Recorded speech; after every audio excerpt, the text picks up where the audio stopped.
Okay, so let's do a program. Okay, Okay. I want to calculate area and perimeter of a rectangle. Okay, so Mm-hmm. let's say, so to calculate area and perimeter, you need length, right?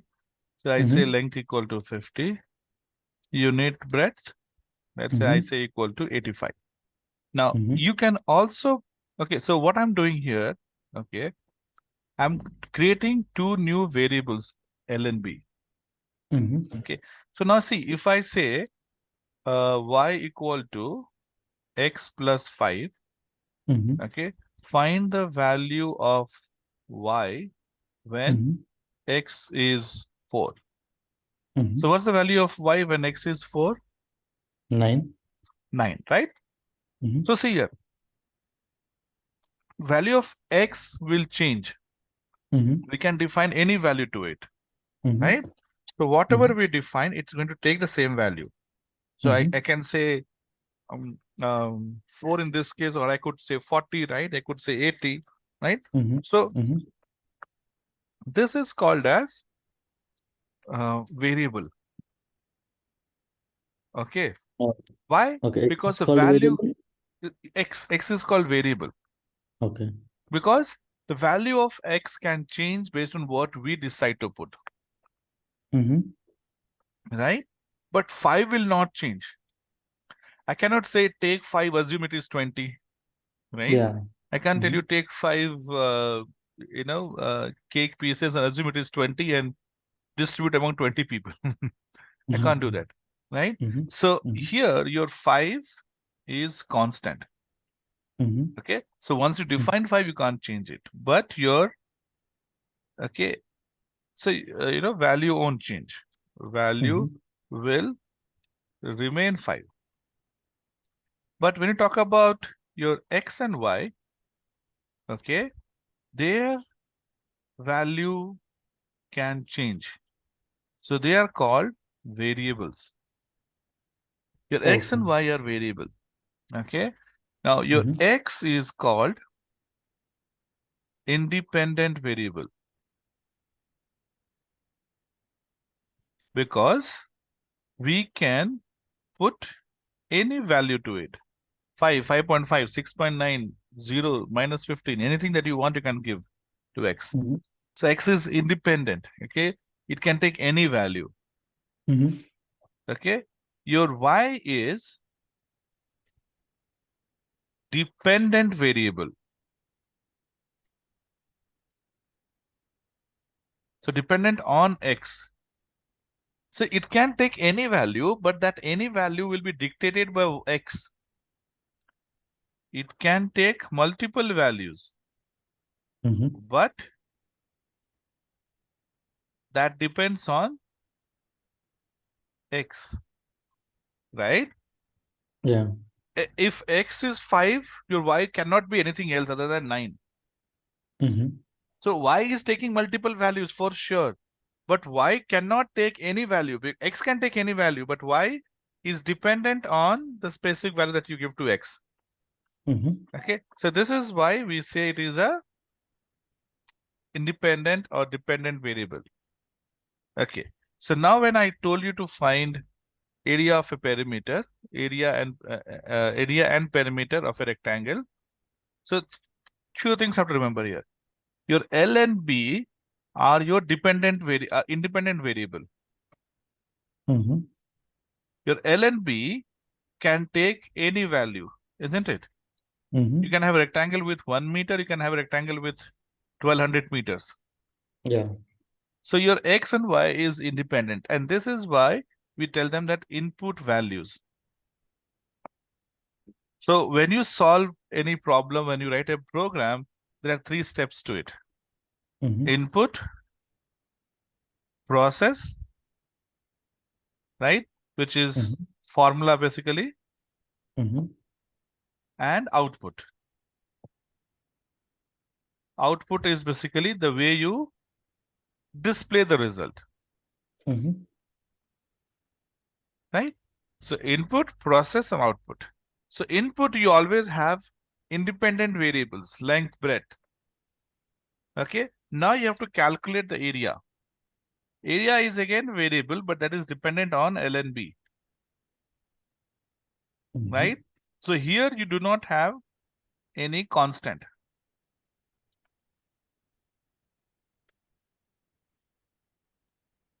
Right? So your area and perimeter, there are dependent variables that dependent on your input L and B. L and B are independent input. Right? Okay. Next, you need to print. This is your formula as well, right? Now you print the output. Okay. So rectangle with length, okay, comma L, okay, and breadth, comma B, has area and perimeter of perimeter. Okay. Oh, it's pointing to different file. So rectangle with length 50 and breadth 85 has an area of a 4250 and perimeter of 270. Right? This is how you display the output. Right? Now let's say I put another program to calculate area and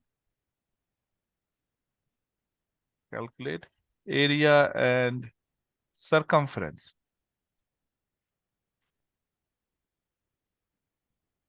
of a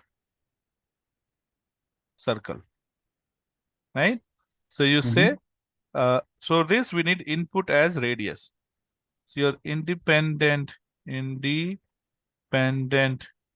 variable here is radius. You need radius to do all these things, isn't it?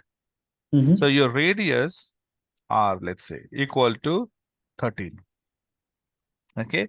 Now to calculate area, answer is area is pi r square. Now pi is 3.14. This is constant. Pi is constant value 3.14.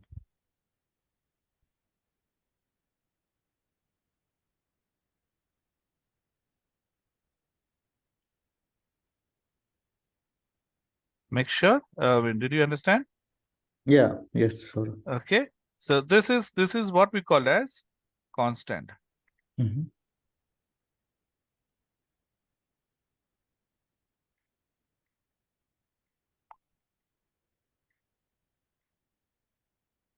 Okay.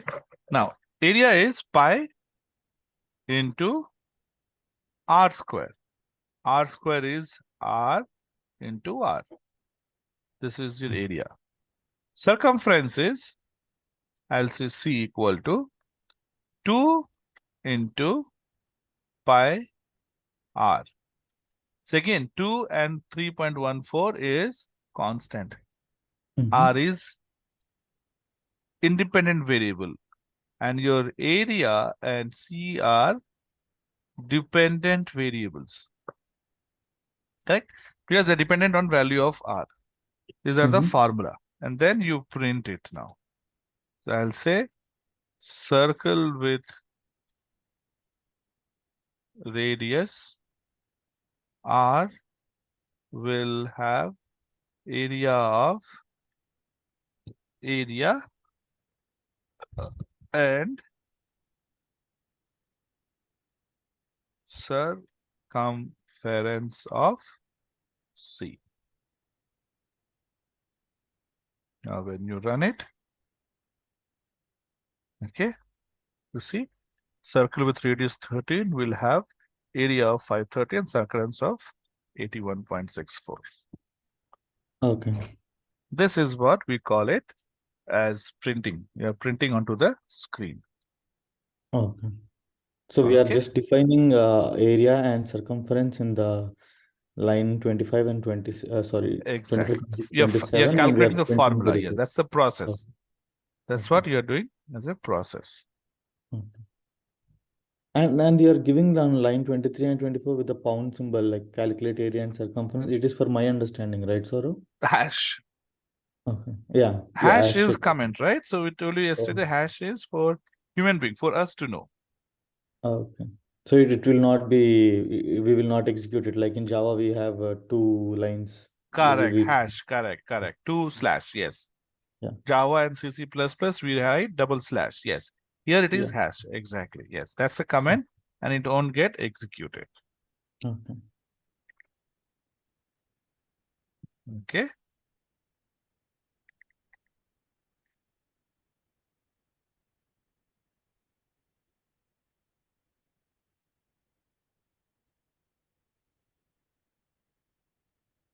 Okay. Now I want to tell you one more thing, something about format string or called as F string. The F string is way to format your output. Okay. So how do you Mhm. format your output? Okay. So say I want, see here we are closing quotation, opening quotation, closing quotation, opening quotation. We are doing so many things, isn't it? Mhm. So instead, what we can do is, okay, you don't do opening, closing. Mhm.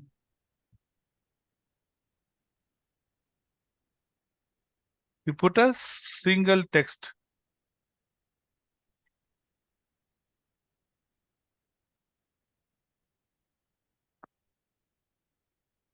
rectangle with length L and breadth B has an area of perimeter and has an area of area and perimeter of perimeter, right? Mhm. So obviously when you run it, this will be printed as it is, but this is not we want. We want L, B, area and perimeter to be replaced with its values, Yeah. right? So we'll Mhm. put F here. It's to tell Python that we are doing F string or format string. We are formatting the string or the text. So we say here F, and this is the first step, okay? You have to put Mhm. F before quotation and after bracket. Between bracket and your quotation, you have to put F, and Mhm. here you say, okay, closing, opening curly bracket, closing curly bracket. So the variable which you want to print within the quotation, within the actual value, has to be within your curly bracket. Okay. So I want to replace L with its value, right? So L has Mhm. to be within curly bracket. If you don't give into curly bracket, if you just say F here, so see here, it replaced length L and breadth 85, right? Because we gave Mhm. L and B in curly bracket or flower bracket. But you see Mhm. your area and perimeter is still area and perimeter itself. Yeah. So you have to put, oops, sorry. You have to put this like this.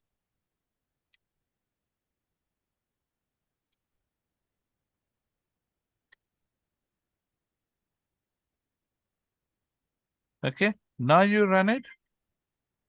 Absolutely no difference between these two, Okay. right?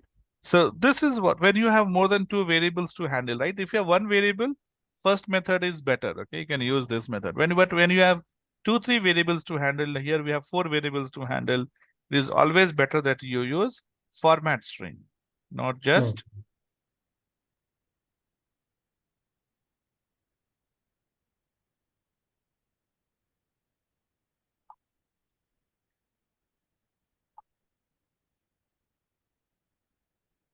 Make sense?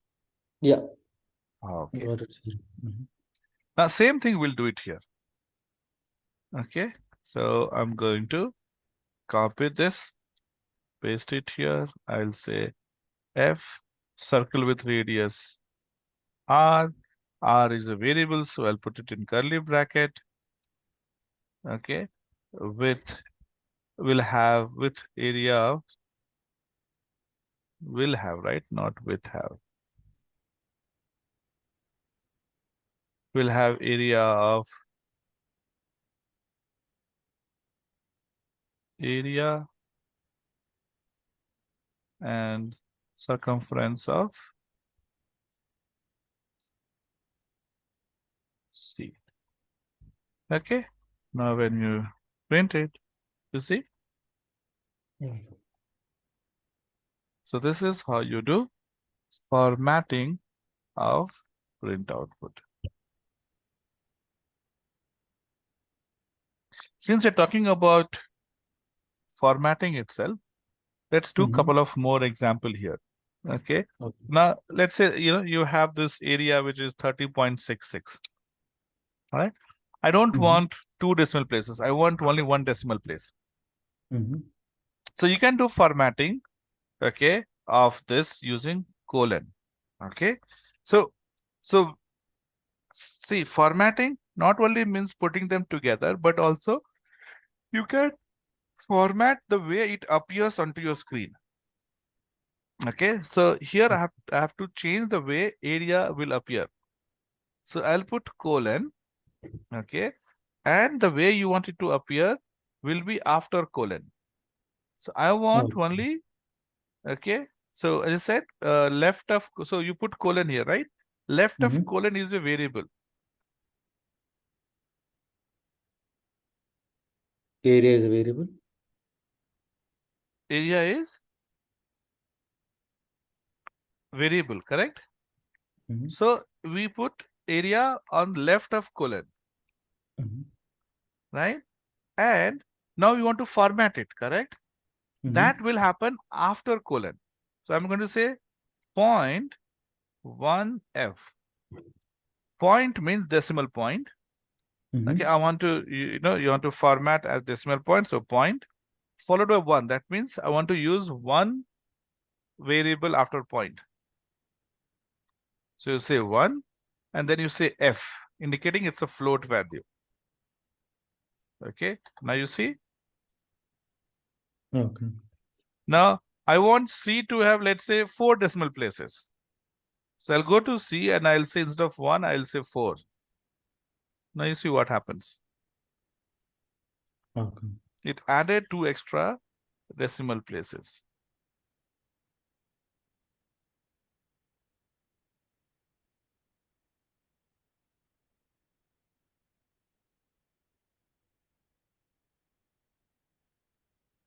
Okay, it added 2 extra decimal places.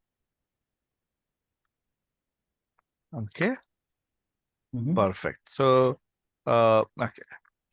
Now let's say we will do some formatting of string value, some string text. So let's say I put a variable called name equal to, let's say, Virat. Okay. Team, let's say I say India. Position, let's say I say captain. I know he's not, but let's assume. Mm-hmm. Okay. Now let's say, okay, now you have these 3 variables, right? Now instead of Mm-hmm. putting them in 3 different lines, you can put them in one single line as well. Name, comma, team, comma, pause. First, all the 3 variables, Mm-hmm. then equal to, then the 3 values.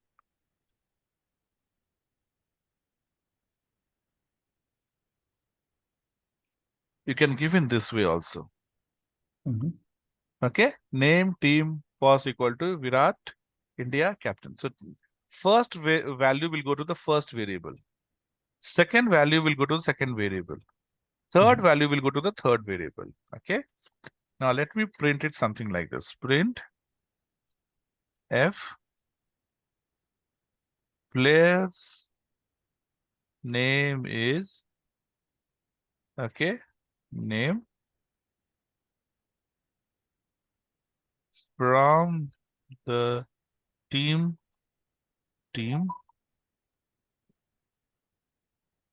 and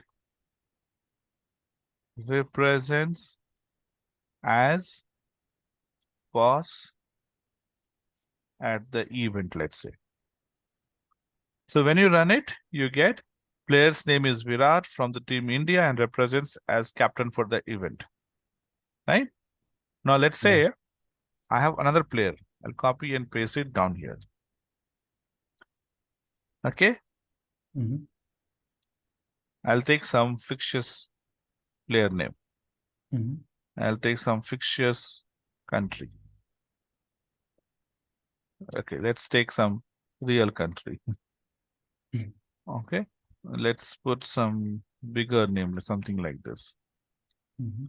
Okay, so now when I run it, so obviously, see, player's name is exactly below each other because they are same text, right? But the name here is only 4 letter, and probably here it is 10, 11 letters, correct? So what happened? 9 letters. So what happened? This is obviously bigger. So your from is not exactly below each other, Yeah. right? Because from here got pushed out because of the size. Similarly, again, team name is bigger than India here, so it got pushed out and wicket keeper. So event is ending here, and here it went till here. Now I want to print all these text exactly below each other. How do we do that? Okay, so we do it by something called as padding. Okay, we do padding. Padding means, okay, you are fixing specified number of spaces. You can do padding in anything, C, Java, Python, Excel, everywhere you can do it. Okay, all languages provides padding.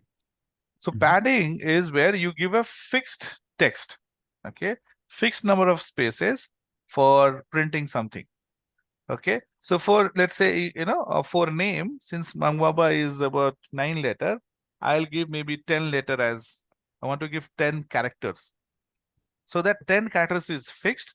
So Virat, though it is only 5 character, the first 5 character will take the space, rest 5 will be blank. So that from the team will be exactly below each other. So you can do so, again, since we are formatting, we have to say colon. And I'll say here 10. I'll say here 10. Why 10? Because I want to give 10 spaces. Okay, fine. But if the text is not 10 spaces, where exactly the 10 spaces you want the name to be printed? Should the name be left aligned, right aligned, or center aligned? You understand what I'm saying, right? So you have 10 spaces. Should the should the names will appear on the left side of the 10 spaces or on the right side? Virat obviously has only 5, so there will be 5 blank spaces. So text should appear on the left and the blank space on the right, or vice versa. So we put this less than to indicate that the text should be left aligned. Okay. Left aligned. You want text to be left aligned. Okay. So now you see 10 spaces fixed and text got left aligned. Since both of them have 10 spaces, right? So from the team got printed exactly below each other. You see that? Now let's say for team also, let's do that. 10 spaces. So I'm going to say 10 for the team and 10 for the team. But in this case, I don't want left aligned. I want it to be centrally aligned. Centrally aligned means equal number of spaces on both the sides, left side and right side. Text will be in middle. So instead of giving less than, you give this up arrow. On the keyboard 6, you will have it. So when you say up arrow, okay, so now when you run it, okay, now see, equal number of spaces are left on both the sides. If it is uneven number of spaces, or odd number of spaces, extra space will be on the right side, okay? So if you have 4 blank spaces, 2 on the left, 2 on the right. If you have 5, 2 on the left, 3 on the right. Okay, and then you have Zimbabwe here, and then you have exactly, you see, and is below and. Okay, now you say pause, and you say greater than, let's say 15. I want to give 15 spaces, but this time I want text to be aligned towards right. So greater than is like arrow saying go right, So your text will be right side and the spaces are on the left side. And you see now event ends exactly below the event. So this is how you can format text also. So what are this lesser, greater, and this up arrow meaning Alignment. alignment? Okay. Left So they are called alignment, center alignments. alignment, right alignment, Okay. right? Which side you want to align? So Oh. left aligned, center aligned, and right aligned.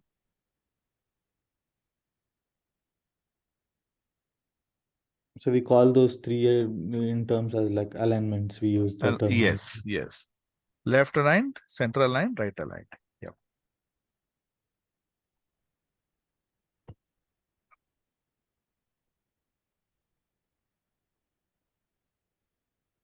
Makes sense? Yeah. And this R, like in the line 32 and 33, we said that area and circumference, they are called variables, right? They are Yes, yes. They are variables. You want to replace the name with actual value. That's not a okay. text. Okay. So yesterday we discussed, right? Text would be something that you want to repeat, and variable is something that you want computer to use its brain and replace it. Oh. Right? Yeah.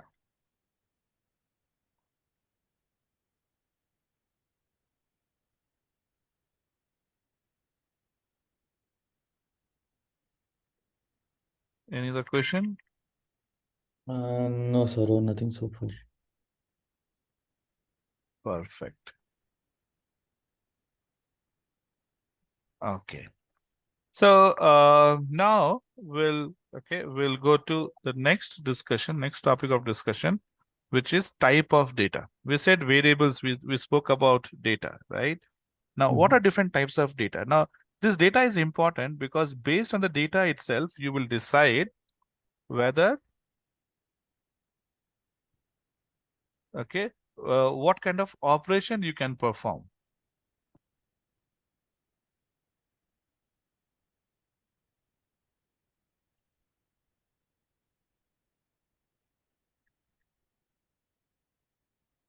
Right?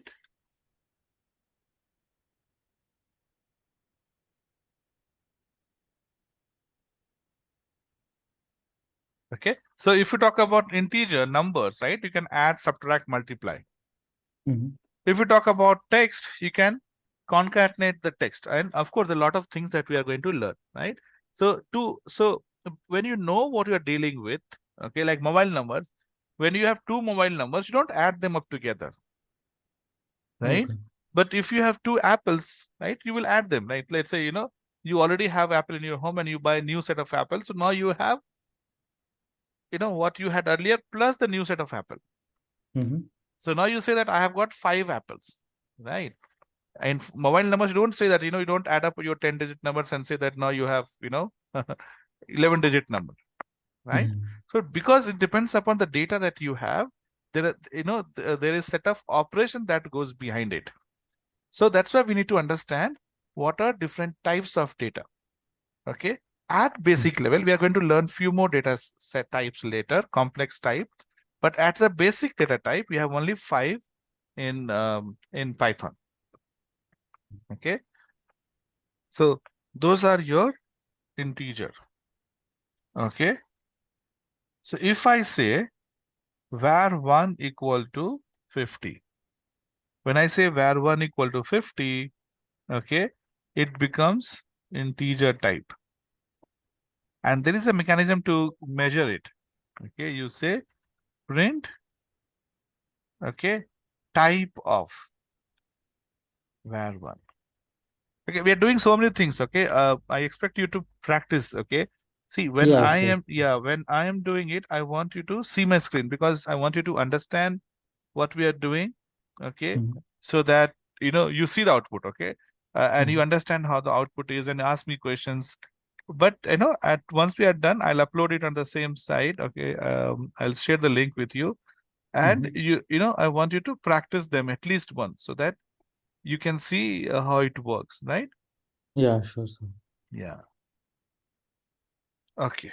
So here you have print type of var1, right? So type is another function, just like print. Print is what we discussed as a function, right? Yesterday, type is another function, okay, which will print the type of the data. Okay. So here when I go and I say, uh, okay, let me first write it, then we'll see. So type will give the type of the data that is stored. So what is stored in var1? Integer value, right? Integer values are numbers without decimal point.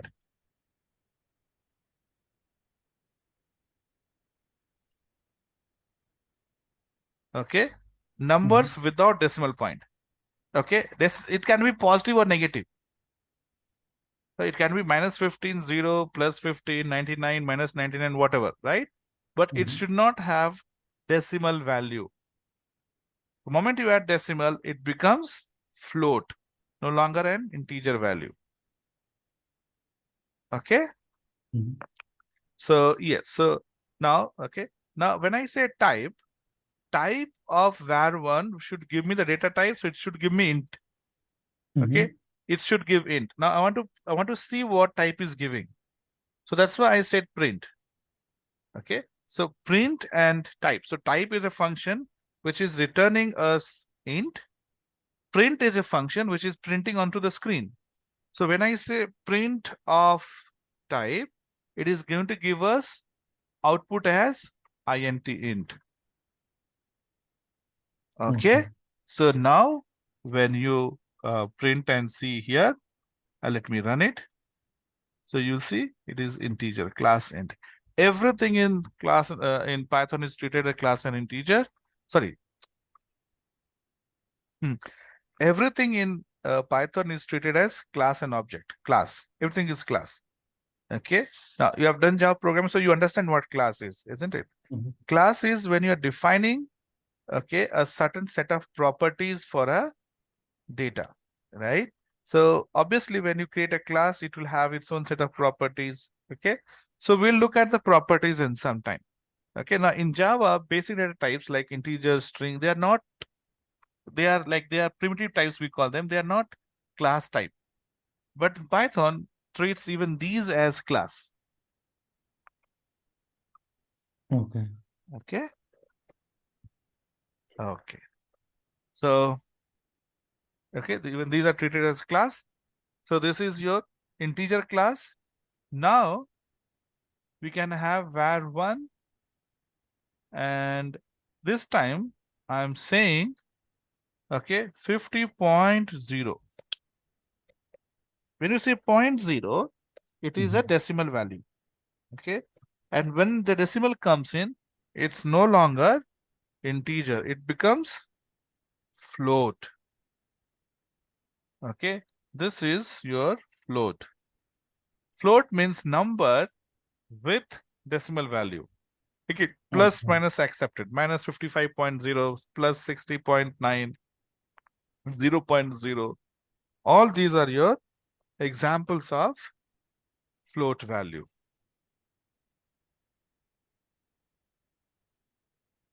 Okay. Okay.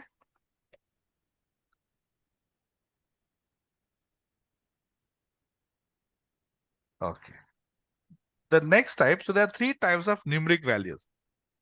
The next type, which we are not going to use, further in our discussion, we'll do it now and we'll leave it now only. Okay. This is first and last time you are using it. Okay. These are called as your complex values. Okay. So let's say 5 J. Right? Now, what is J? In mathematics, it's called complex. In mathematics, you have square root of -1. You know what is square root of -1? No idea, sir. Square root of -1 is called complex number, okay? In mathematics, it is written as I. Okay. Iota, we call it. Square root of -1 is I.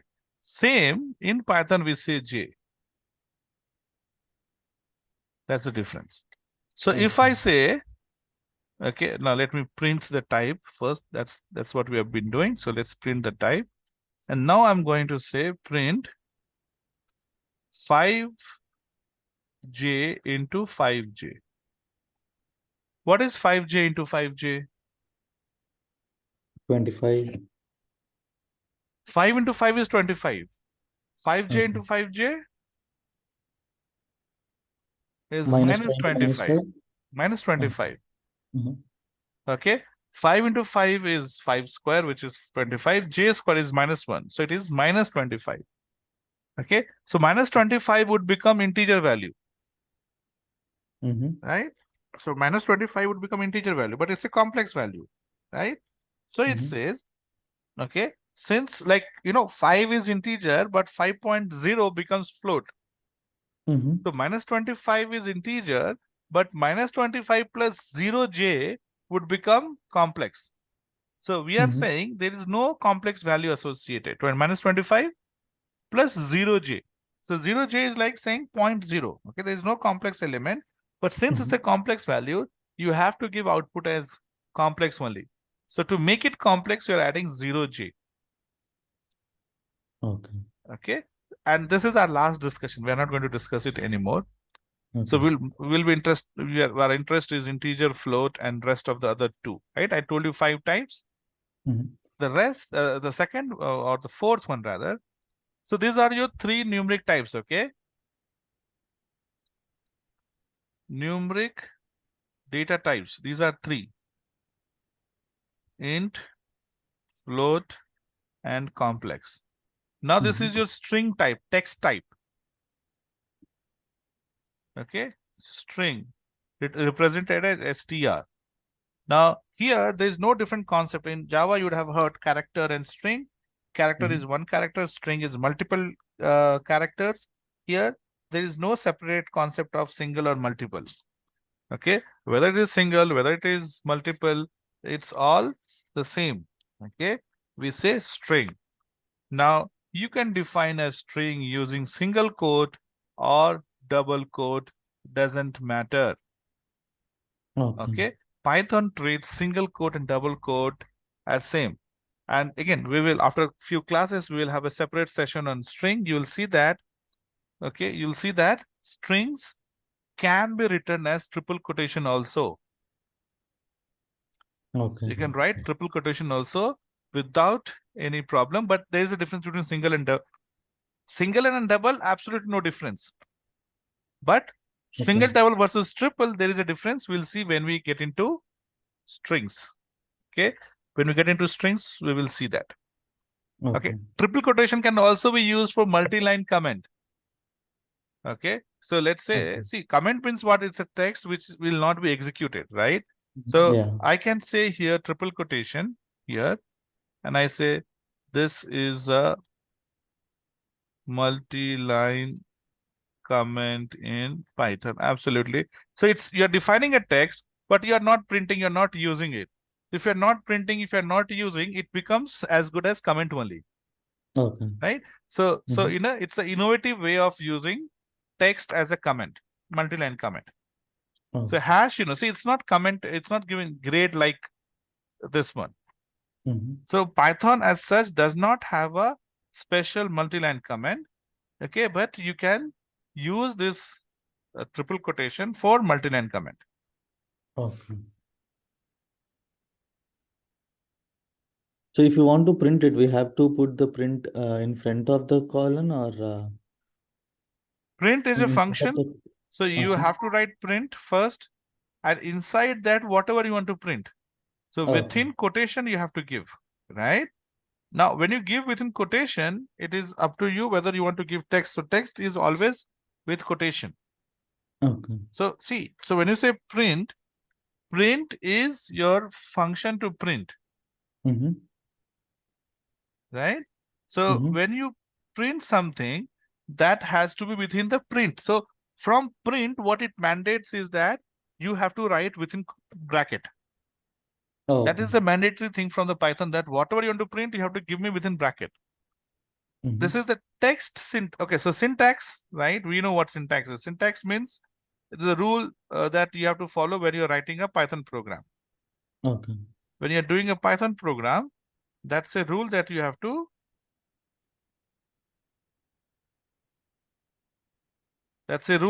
follow, right? So the Mm-hmm. syntax means, it has to be like that. No question asked. Okay. Okay. Syntax means this is how it should be. So print syntax is the space, bracket.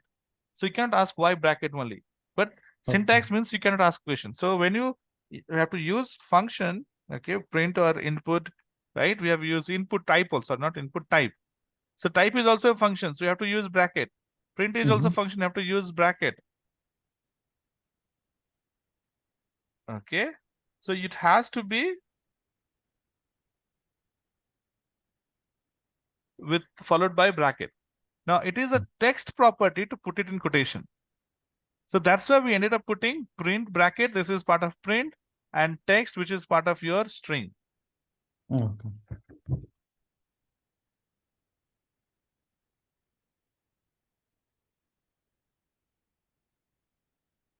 Okay.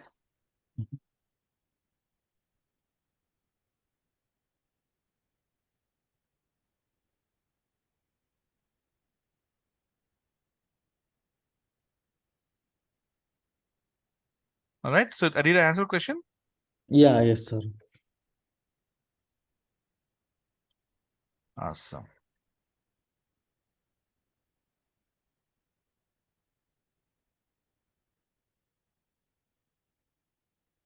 Okay. So let's get down here. Okay. So here you have var1, which is in quotation. So if I have to say type of var1, okay, it will be str, right? String text. And the last, so this is how you handle text data. And the last one is Boolean, true or false.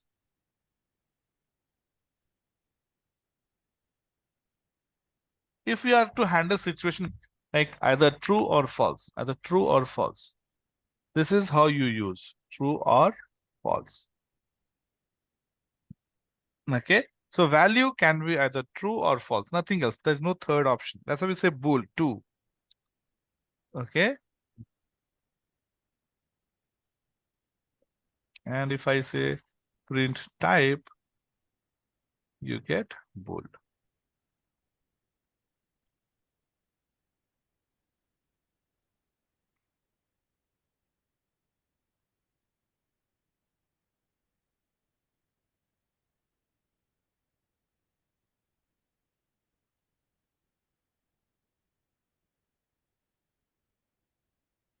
Yes. Yes, sir. Okay. So these are your 5 basic data types. Which are those 5 basic data types? Integer, float, complex, and uh, Boolean and string. Exactly. And all of them have different meanings. So Mhm. first, okay, for next today, like rest of the day and tomorrow, we'll talk about first the Boolean and the numeric and the float. Okay. Okay. Then we Yes. get into conditions, if and for loops, and then Oh, we'll take up string. Okay. sure, sir. And Okay. one Yeah. more thing, this var1 you have given 5, right? In Mm-hmm. 53. Mm-hmm. And in the up you said it is an integer. Var1 is equal Purposely, I to gave in quotation just to show you that if it is in quotation, it has to be string. string. Okay. Doesn't So if matter it's what you not in put quotation, it inside. is an integer. Exactly. Okay. Yeah. Where can I see these classes, Saurav? Uh, which classes? Sorry. Like these recording sessions, if you said you'll Oh, upload yeah, it yeah, some. yeah. So, same link, I'll upload them. Okay. Like you sent it in the chat this morning? Yes, right. I sent you. No, no, no. Okay, sorry. Yeah, it is on the same website. Okay. Uh,